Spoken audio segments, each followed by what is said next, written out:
Well, good Wednesday morning to you one and all. Last day of my vacation. And I'll be hard back at it tomorrow. Actually, hopefully people don't mind, but although I'll get back to the administration tomorrow, I'm hoping to sneak in one last bike trip with my daughter Megan before she heads back to Toronto. And it won't be till next summer that I get to do such things with her. So, yeah, reading through Ezekiel, chapters 5 to 8 today, and it's interesting to have so many different prophets' perspectives and the word that they have from the Lord on this same event. And Ezekiel was part of the deportation, the first deportation that was sent out from Jerusalem. Jeremiah remained. Jeremiah was there until the end when the city was destroyed. But Ezekiel is outside of the city. He's prophesying to the city, and here we hear through him just how disgusting Judah had become to the Lord. And he said, listen, I sent you, I used you to get rid of nations that just did terrible things, that would not listen to my case laws. So we can hear that the Lord had interactions with these nations before Israel came in. It wasn't like they didn't know about him, so he must have sent prophets and messengers to them. And then he sent Israel as the judgment, just as he ended up sending the Babylonians as judgment against Israel. And so in that same sense, they came in, but they had his case laws. He had given them everything that they needed to prosper, because being the creator, he knows how people need to prosper, what they need to prosper. And all the laws were designed for the prosperity of the people. Just have a lawnmower coming in here. Don't know what's going on. But here they were, and they're what he says is that he was also bringing judgment to the nations around them, because they too refused to obey his case laws, and but he turned around and he said to Israel, but the thing is, they at least have case laws, but you, Judah, you don't even have case laws. You've got no laws. You just do whatever you want to do, whatever feels right to you. That is what you do, and I for this reason I have to remove you. Wow, man, I hate to draw parallels, but there's a number of parallels there. You know, we can't forget the holiness, the righteousness of our God. Regardless of the revelation of freedom that we get, regardless of the grace, we have to understand the place of these things. And these things are given to us so that we can meet success according to our Father, not according to our eyes, not according to the world's standards, but according to our Father. His are the standards that we follow. He is who we are pursuing. But sometimes we get it all messed up, and we can't afford to do that. We can't afford for the church to become like Israel, where we just do whatever we want to do, and we become more deplorable than the world that is around us.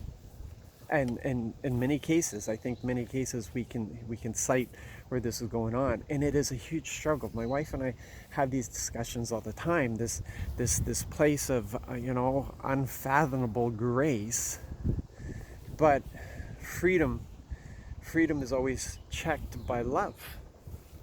And if you have this grace, if you have this freedom, especially in grace, and freedom is a big part of our relationship with God. If we have this, but it is not governed by love, then we are going to get ourselves into deplorable situations, and come up with excuses and all kinds of things, and we will be more wretched than the world is around us. and it's something that we need to take to heart. There's cases right now that are before the media of leaders who are going through things, and people, like, we have to have a church that's willing to be messy.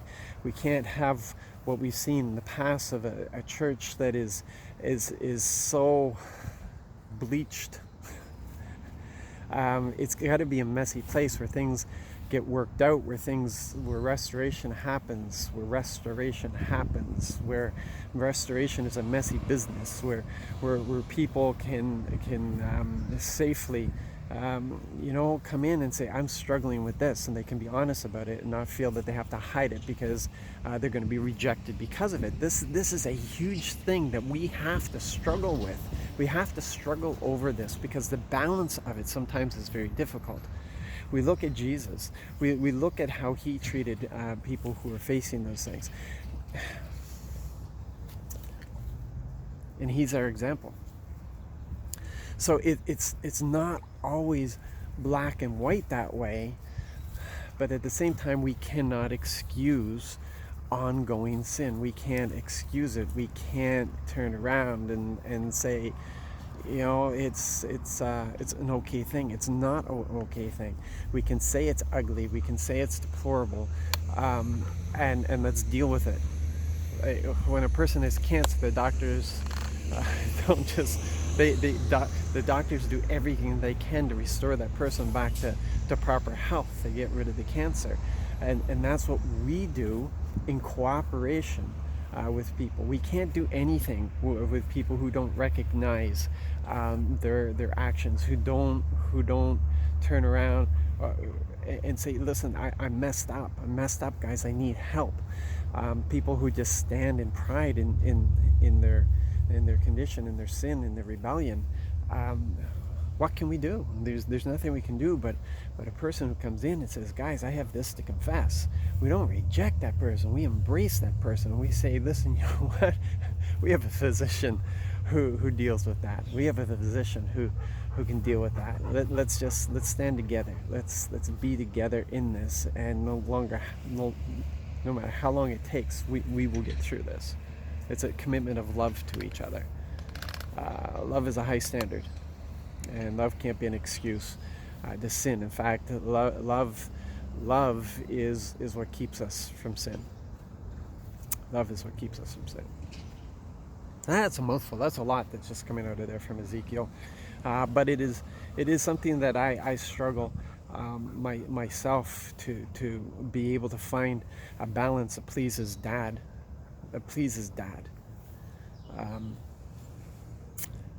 And sometimes we've gone too far in that freedom, in wanting